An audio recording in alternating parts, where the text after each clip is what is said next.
we're going to play now just to show you how the effect of a retrenchment, and specifically in this case André Ankiewicz,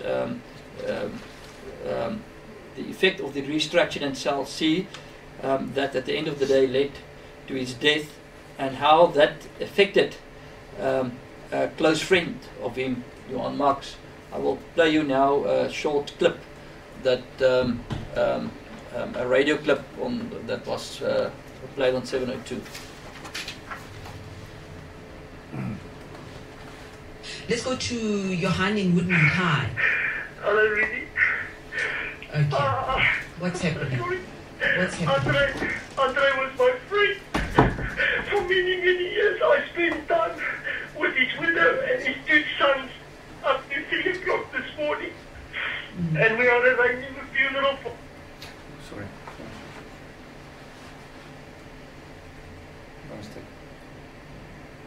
Let's go to Johan in Woodman High. Hello, Rudy. Okay. What's happening? What's happening? André was my friend. For many, many years I spent time with his widow and his two sons up to 3 o'clock this morning. And we are arranging a funeral for this coming Monday, and I'm broken. I'm telling you, I'm so broken. Okay. Unbelievable. You must see the consequences of the action that was taken, and they call it good business practice. And they say, we are trying to, we will redeploy you in the company and we will help you to fight. But do you know what it takes, and do you know what it does to a man who's given many years of his life to a company? He's put his effort in, he's put his blood, sweat and tears, he's overtime, he's taken time away from his family because he's got loyalty towards the company. And at age 51, they take all of that away from you. The last human beings that my brother spoke to were his manager and payroll officer. He put down the phone, walked a couple of meters, and shot himself. This is a letter written by Adele Ankiewicz, sister of André Ankiewicz, who committed suicide at the time of the retrenchment process at the cell phone giant Cell C. South Africa is now being hit by a spate of retrenchments again, and Solidarity is expecting it to swell further. Together with the retrenchments, we also see a new trend among major South African companies, namely a cold, clinical approach to retrenchments. Employees are regarded as mere production factors, and the human being is taken out of the employee. In the APSA case, retrenched employees had been given containers in which to pack their personal belongings without delay before they were escorted out of the building. André Ankiewicz's suicide has shown as the extreme consequence of unfeeling retrenchment processes. He found himself in the midst of uncertainty, seeing no hope while in that traumatic condition. The events were so overpowering that he could not visualize any way out. May his death help arrest the clinical approach to retrenchments adopted by major companies of late.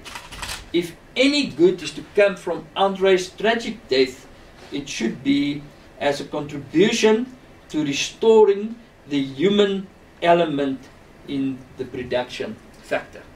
On behalf of the Ankiewicz family, I, Anthony Ankiewicz, son of André Ankiewicz, would like to present the following statement to whomever it may concern.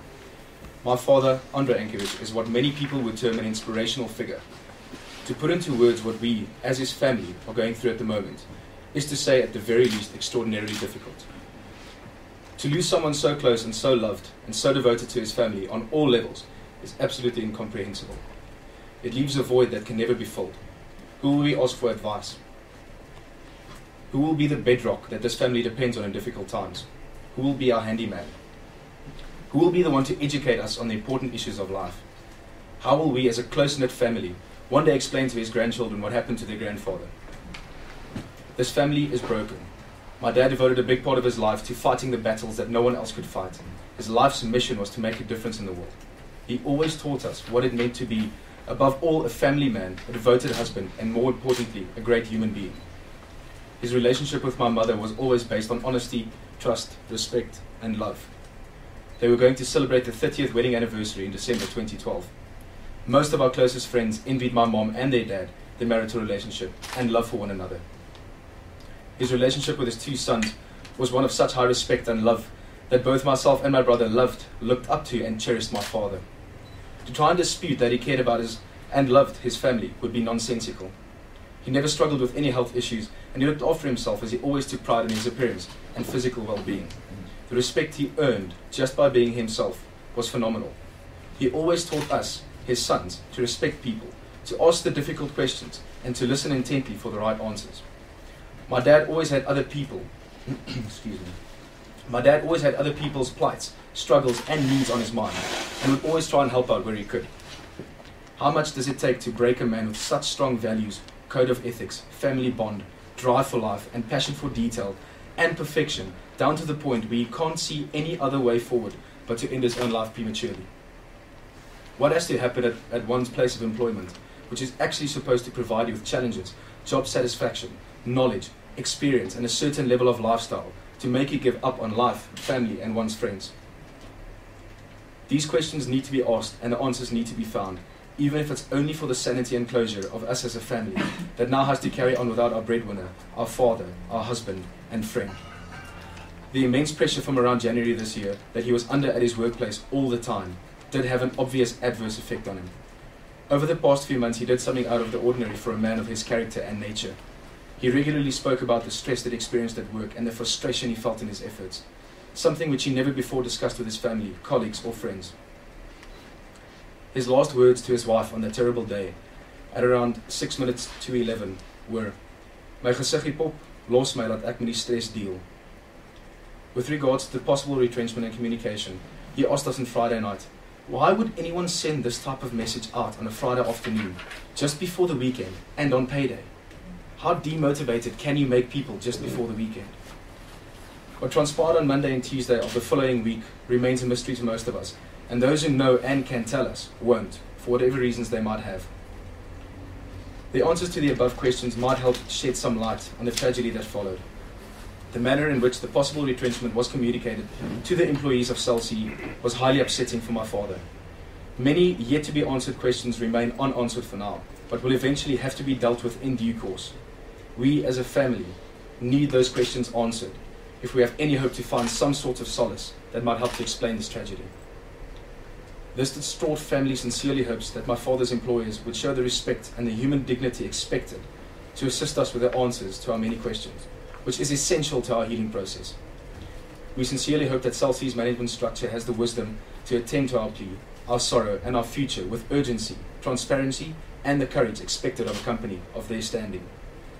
While seeking for answers to our questions, we're also trying to establish a positive outcome from the tragic event of my father's passing.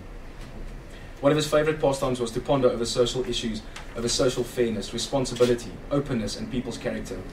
While testing the Constitution, analyzing the Batupele White Paper, studying the minimum services standards, and reading the Crime Victims' Rights Charter, he made many friends and had wonderful relationships, and our discussion with interesting people.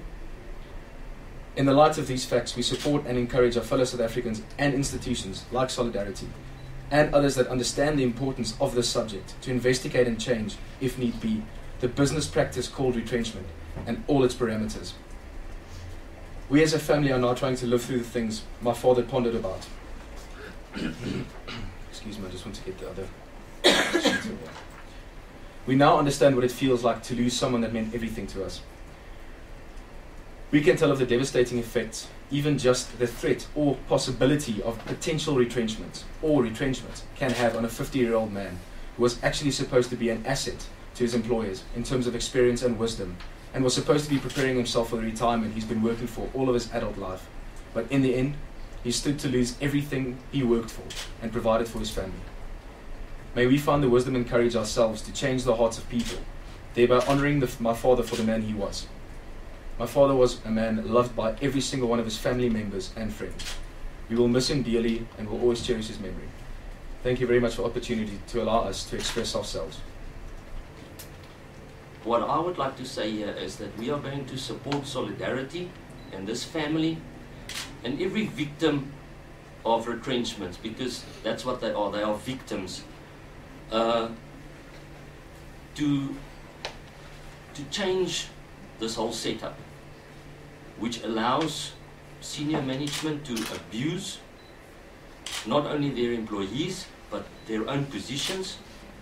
And while this whole thing is quite emotional, one might make statements that could be damaging, and it could lead to all kinds of consequences. So I better bite my tongue here. But at the end of the day, I'm now taking up the torch for André Ankiewicz, and I'm shifting the focus away from the Constitution and the Batupele White Paper and the Minimum Services Standards and the Victims' Rights Charter and all the things he spoke about, the right to life, and all of the many discussions that we've had. And we are going to focus for the immediate future and for however long it takes.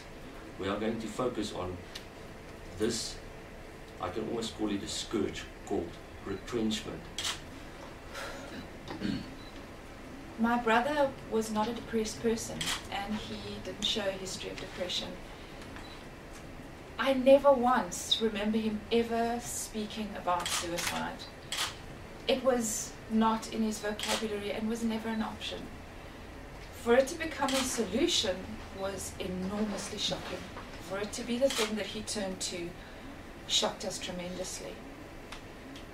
As a family, we felt very helpless. We watched him go through many months of stress and pressure, and we know that in companies there are times of change. There is a thing called change management.